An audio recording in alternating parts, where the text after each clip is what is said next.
You know, if you would have made the right decision. Let the girl talk. We heard you already. Give somebody else a chance. Thank you. First of all, I'd like to say to Guar, Kiss has been around, Ozzy. Don't put that on me. Just realize it's just act, and you in the back in the green shirt, you have no room. He who lives in a glass house should not throw stones. You lay down, you I'll tell you something, I know for a fact that legally no minor has ever seen a tape that I've been in. However, minors go to their shows and they don't understand because the school system in this country sucks and their mind is not developed enough to understand the concept at play here. And they have a right to, listen, they have a right to do whatever the hell they want. It's the First Amendment. But they have to present it in the proper way. I have two children. I don't let them look at this kind of stuff. Two words. Baywatch. Exactly. Don't go away. We'll be back with more. Including questions from the audience. Stay with us.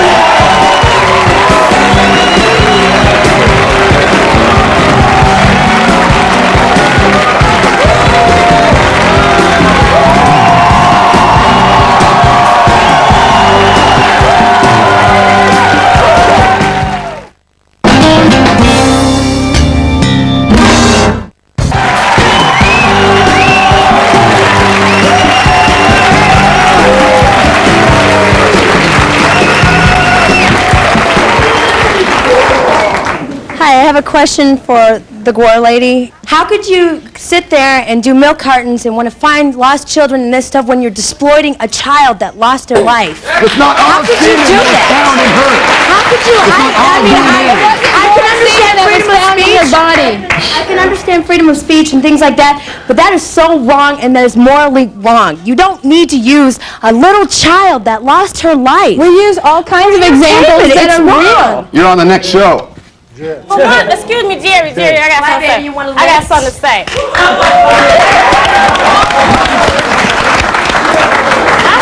I heard Gore or Celestia, what's her name? I heard her backstage say she give a certain amount of money to missing children. Half of those children might be missing because of the things they see at your show. You ever thought about that?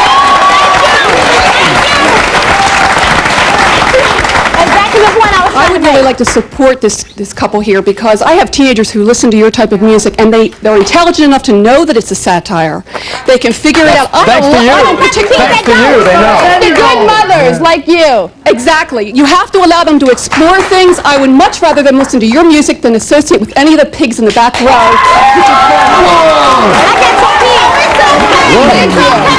But what about the kids that don't like clothes off, right? It's okay for them to listen to music like that, but it's wrong for you to take my movies anyway. So what do you...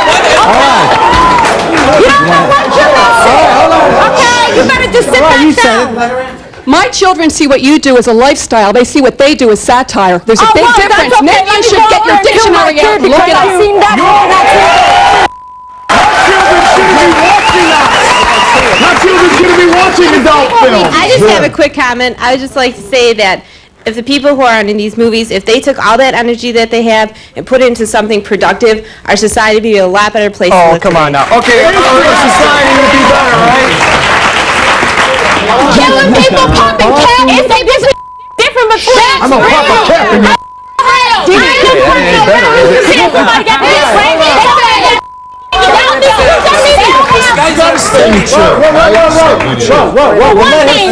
Let her say her piece and then you get an answer. What did you say about the rap music? I said rap music. If you're listening to rap music, do you think that's positive? Popping caps in people's asses, calling people bitches, raping bitches, all that stuff? For the people behind Guar, I'm not sure what your names are, but you said that you get for HIV before everybody has sex with. Yeah. If you're going into a marriage, why would you need to get tested for HIV if you're not sleeping around with everybody? I'm working in movies.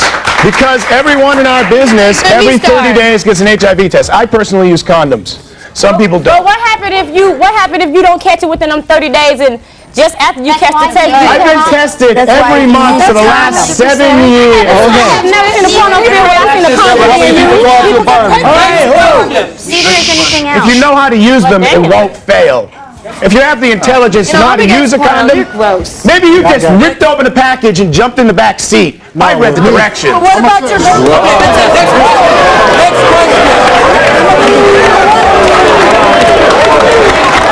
And by the way, at your back to a guy that looks as good as him. Yeah, exactly. I'll tell you, they don't have a picture in the packet. I don't Yeah, I'm understand talking it. to you. Somebody, one of them kids gonna see them and start dressing like them, and that's the travesty.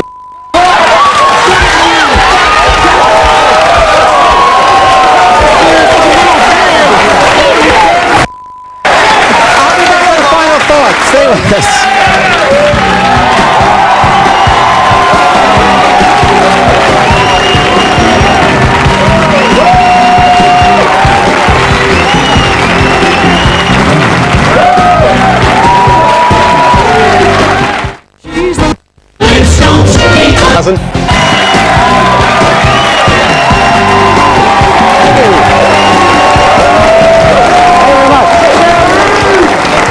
Let me take this opportunity to thank you all for being on the show, and you know, you're all adults. You'll make the decisions about how you want to live your lives, and good luck to you. I hope they're good, positive decisions. You know, the underlying purpose of our show is entertainment. Usually we're just trying to have a good time.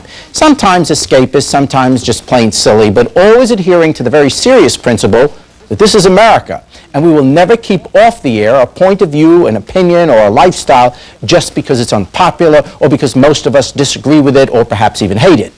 As long as it's truthful and entertaining or interesting, it's entitled to be on. But our celebration of freedom doesn't stop with the outrageous or controversial guests. As they are free to espouse their point of view, so are our viewers free to respond, our studio audience with boos or cheers or questions and comments, and viewers at home through phone calls and letters, and sometimes, as we saw today, with an appearance on the show itself. Free speech is not only for the outrageous, but for everyone. So know this, that when you speak out in America, you will be heard, and consequently, you will be spoken to as well by those who hear you. We saw that today. That is America. Till next time, take care of yourself and each other.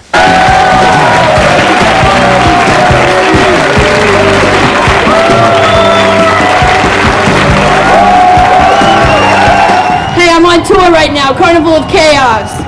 And I was brought here to this show, typical Earthlings, feeding on the feeding frenzy on sensationalism. How American. Out of my way, quit pointing that camera at me. Earthling,